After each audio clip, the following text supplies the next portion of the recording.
I've never told this story to anyone. To be honest, it still terrifies me to think about how close I was to just despairing. It happened on a night in New York, a night that felt like the absolute end of the road for me.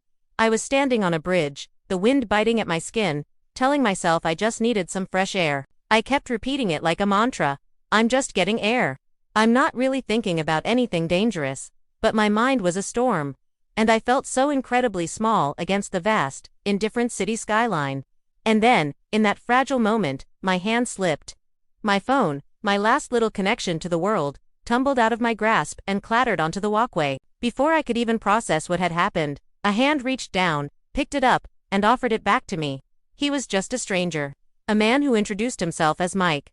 We exchanged those clumsy, awkward words that people use when they're trying to avoid the real questions, the ones hovering in the air between us. Cold night, huh? Yeah, really is. Simple, meaningless pleasantries that felt both absurd and incredibly necessary at the same time. He could have just handed me my phone and walked away. I could have thanked him and turned back to the railing. But neither of us moved. Instead of leaving, we started walking. There was no plan, no destination, and absolutely no expectations. We were just two incredibly tired souls, wandering through a city that never seems to notice pain unless it's loud and disruptive. Our pain was quiet, a heavy silence that we carried together. At first, we talked about all the safe things. The kind of topics you use to build a fragile bridge between two strangers. We talked about work, about how demanding and unfulfilling it felt. We talked about failed relationships, the ghosts of past heartbreaks that still lingered. We talked about the bone-deep exhaustion that seemed to seep into everything, the feeling of running on empty for months, or maybe even years. I remember him mentioning how he felt invisible, like he was just going through the motions every single day without anyone really seeing him. I knew that feeling all too well. It was like he was speaking my own thoughts out loud. The city lights blurred around us as we walked. We passed by bustling bars filled with laughter and bright restaurants where people were sharing meals. And it felt like we were in a completely different world, a parallel universe of quiet desperation.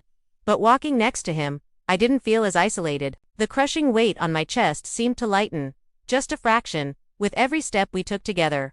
We ended up in a 24-hour diner, the kind with cracked vinyl booths and the faint smell of coffee and grease. It felt like a sanctuary. We slid into a booth across from each other, the fluorescent lights buzzing overhead. It was there, huddled over steaming mugs of cheap coffee, that the conversation started to shift. The walls we had carefully constructed began to crumble, brick by brick. He started talking about his family, about the pressure he felt to be perfect, to never show weakness. I found myself opening up about my own struggles, about a profound sense of failure that had been haunting me for years. I told him things I hadn't even admitted to myself, let alone another person. The words just tumbled out, messy and unedited, but he listened. He didn't try to fix me or offer solutions. He just listened, his eyes holding a depth of understanding that made me feel seen for the first time in a very long time. I realized something profound in that diner booth. Somewhere between our shared silence and the eventual sunrise that started painting the sky in shades of pink and orange, I wasn't alone anymore. The suffocating loneliness that had driven me to that bridge had dissipated, replaced by a quiet, shared humanity. For the first time all night, I felt a flicker of hope. It wasn't a grand, blazing fire, but a tiny, precious spark in the darkness. Later, as we stood watching the city wake up, he admitted it. He told me he hadn't gone to that bridge for the view either. He was there for the same reason I was, wrestling with the same dark thoughts. My heart ached for him, for me, for the silent pain that so many people carry. We were two ships passing in the night, both on the verge of sinking, who somehow managed to find a lighthouse in each other.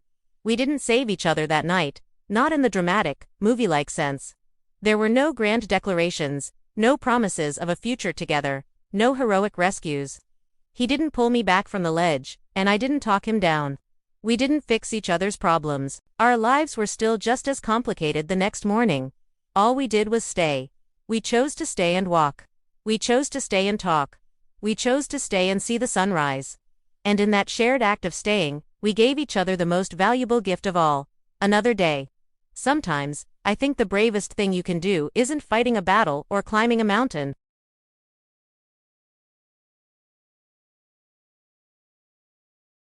It's finding another person in the darkness and simply walking with them until the light comes back. We never saw each other again after that morning, but I carry the lesson of that night with me always. We stayed, and that was enough. If you're ever feeling like you're standing on that bridge, please know you are not alone. There is help, and there is hope. You can reach out to a friend, a family member, or call a crisis hotline. Your story isn't over. Just choose to stay. Thanks for listening.